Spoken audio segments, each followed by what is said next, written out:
안녕하세요, 성난 수컷입니다. 2024년 9월 25일 저녁 방송입니다. 날씨가 많이 쌀쌀해졌는데요, 다들 건강 유념하시고요. 오늘은 새로운 컨텐츠입니다. 인물 탐구를 해보겠습니다. 여기 반응이 좋으면 주기적으로 해보려고 합니다. 오늘은 천년을 빛낸 세계 100인의 위인들 2위에 뽑힌 아이작 뉴턴에 대해서 알아보도록 하겠습니다. 이걸 왜 하느냐? 그냥 지식이에요. 술자리 같은 데서 이런 이야기 하면은 좀 있어 보인다, 그죠? 뉴턴에 대해서 누가 좀 잘 알겠습니까? 근데 이런 거를 좀 알면은 상당히 좀 어디 가서 좋은 이야기거리로 하실 수 있을 겁니다. 자, 뉴턴은 1643년 영국의 울주소프라는 곳에서 태어납니다. 울주소프는 버밍엄에서 1시간 30분 거리에 위치한 곳이고요. 작은 마을입니다. 그리고 지금까지 그곳에 가면 링컨 생가가 아직 있는데요, 관광지입니다. 그래서 여기를 가려면 사전에 예약을 하고 투어 신청을 해야 돼요. 그러면 그 설명을 해주시는 할아버지, 그 투어에 이제 같이 가는 설명해 주시는 분 있잖아요, 이분과 같이 입장이 가능하고요. 그리고 규모가 워낙 작다 보니까 한 번에 입장 가능 인원수에 제한이 있습니다. 그리고 들어가 보면 가구, 벽 이런 것들이 그 시절 그대로 보존이 되어 있고요. 인테리어도 아주 영국스럽게 재현되어 있습니다. 뉴턴이 처음 이렇게 1643년에 태어났을 때 아주 좀 불우한 유년 시절을 보냈는데요. 일단 미숙아로 태어나서 뉴턴의 어머니가 뉴턴은 오래 살지 못할 거다라고 아주 걱정을 엄청 했었고요. 태어나기 6개월 전에 아버지가 사망을 하게 됩니다. 그리고 뉴턴이 4살이 될 때 어머니는 재혼을 하게 되면서 뉴턴은 할머니, 할아버지 손에서 자라게 됩니다. 근데 여기서 좀 더 불우한 내용은 그 엄마가 다른 형제들은 다 데리고 갔는데 뉴턴만 빼고 가요. 그래서 그 뉴턴을 뺀 나머지 형제들과 새아빠 요렇게 새살림을 살게 됩니다. 정말 불우하다, 그죠? 이런 불우한 이제 어렸을 적 가정 환경을 이제 이겨내고 천년을 빛낸 세계 100인의 위인들 2위에 뽑혔다는 것은 정말 대단한 사람 같습니다. 그리고 1655년 12세가 되던 해에 그랜섬 공립중등학교에 입학을 하게 되고요. 그리고 6년 뒤 18세의 나이로 캠브리지 대학교 트리니티 컬리지에 입학을 하게 됩니다. 그리고 4년 뒤 22세 1665년입니다. 22세가 되던 해에 학사학위를 수여를 받는데요. 근데 이때 흑사병이 돌아요. 그러면서 그 대학교하고 이런 모든 공공기관이 18개월 정도 문을 닫습니다. 그러면서 이제 강제로 이제 울주소프에 있는 본인의 집으로 오게 되는데요. 그런데 이때 아주 역사적인 이제 뉴턴의 각성이 일어납니다. 23살 때인데요. 1666년 흑사병으로 인해서 집에서 이제 18개월간 쉬고 있을 때 이때 만류인력의 법칙을 발견하고요. 미분과 유율법을 창시합니다. 우리가 어렸을 때 보던 사과나무 있죠? 그게 이때예요. 이때 그 본인 집에서 집 뒤에 그 사과나무가 하나 있는데 여기 앉아 있다가 사과가 떨어지는 걸 보고 실제로 맞았다고는 안 하더라고요. 머리에 이제 우리는 그 어렸을 때 그림을 보면 뉴턴 머리에 사과가 떨어지잖아요. 그건 아니고 그냥 그 나무에 이제 열려있던 사과 하나가 땅으로 떨어지는 걸 보고 만류인력의 법칙을 발견을 했다고 합니다. 그리고 이제 이 전염병이 끝나고 1667년 24세부터 25세 나이에 캠브리지 대학교로 복귀해서 연구원으로 활동을 하면서 석사학위를 수여받습니다. 그리고 그 다음 해인 26세에 루커스 수학 석자 교수로 임명이 되고요. 그 정도 똑똑했다, 그죠? 그리고 여기서 조금 재밌는 이야기가 이 26세의 나이 때 연금술에 대한 항목들을 진지하게 탐구하기 시작한다고 합니다. 이게 성공했으면, 그죠? 근데 이때부터 이걸 보면 뉴턴은 좀 돈에 관심이 많은 것 같아요. 황금을 만들겠다, 이런 연금술. 사실 우리 뉴턴 하면 또 재밌는 그 주식 이야기가 있잖아요. 그건 조금 이따가 설명을 좀 드리겠습니다. 그리고 이제 그 교수로 계속 이제 오랫동안 재직을 한다, 그죠? 그러면서 44세 1687년 44세의 나이로 프린키피아를 출간하고요. 뉴턴의 운동 법칙을 발표하게 됩니다. 이게 엄청난 사건이다, 그죠? 그리고 이제 9년 뒤 53세의 나이로 조폐국 감사가 되거든요. 그리고 3년 뒤인 1699년 56세다, 그죠? 56세의 나이에 조폐국장이 되는데 이걸 25년간 해요. 25년간 조폐국장이 되면서 이제 이때도 많은 것을 이제 발명을 하는데요. 제일 이제 좀 유명한 게 이때 당시에 동전이 있으면 이거를 사람들이 막 끝을 깎고 뭐 이런 거를 이제 깎아서 이제 팔아먹고 막 은하고 이러니까 그죠? 그리고 뭐 이제 그걸 모아가지고 동전을 하나 더 만든다든지 이런 행위들을 하니까 이걸 방지하기 위해서 뭐를 개발했냐? 뭐를 발명했냐? 저희 동전 보면 끝 테두리 쪽이 톱니바퀴처럼 막 돼 있다 그죠? 이게 뉴턴이 발명을 한 거예요. 대단하다 그죠? 자, 그리고 조폐 국장을 이제 역임을 하는 와중에 61세의 나이로 1704년도에 빛의 이론에 관한 영국 광학을 출판을 합니다. 근데 이거 이제 출판을 하고 이후에 정신질환이 엄청 심해진답니다. 조현병이 나오고요. 그리고 우울증도 보인다고 합니다.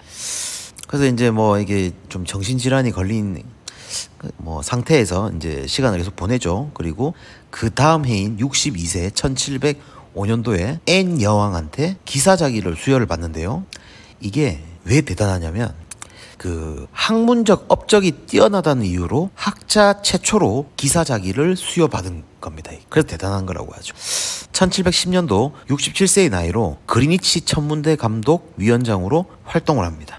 그리고 이제 어찌 보면 오늘의 메인 이벤트죠. 1720년 77세의 나이에 이때 그 유명한 남해 회사 주식을 매입을 하죠. 근데 이게 자세히 보면은 처음에는 벌었어요. 1720년 1월에 뉴턴이 그 남해 회사를 처음 매입을 하거든요. 그리고 한 2배 정도 올랐을 때 그게 5월입니다. 5월달 6월달 그때쯤인데 이때 팔아요. 이익을 그래서 이제 실현을 하죠.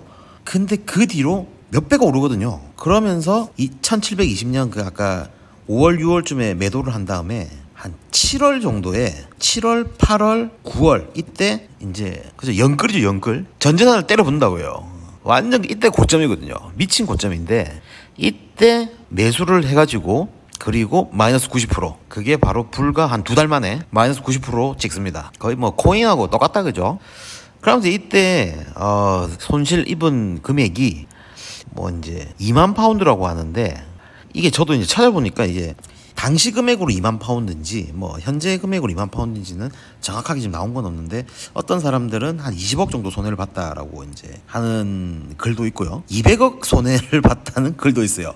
그래서 그 관련해서 제가 영상 하나를 이제 좀 따왔는데 요거를 한번 좀 들어보시죠. 하지만 인간적 약점을 지니고 있었고 바로 이 시기에는 투자에 대한 유혹을 피할 수 없었어. 뉴턴은 남의 회사의 주식에 관심을 가지기 시작했지. 결국 뉴턴은 친구의 권유로 주식을 사게 되었어. 그때는 막 1720년이었고 이 회사는 엄청난 인기를 끌고 있었어. 주가는 막 치솟고 있었거든. 뉴턴은 처음엔 조심스럽게 조금만 투자했어. 처음에 투자를 했을 때 뉴턴은 큰 수익을 내게 되었어.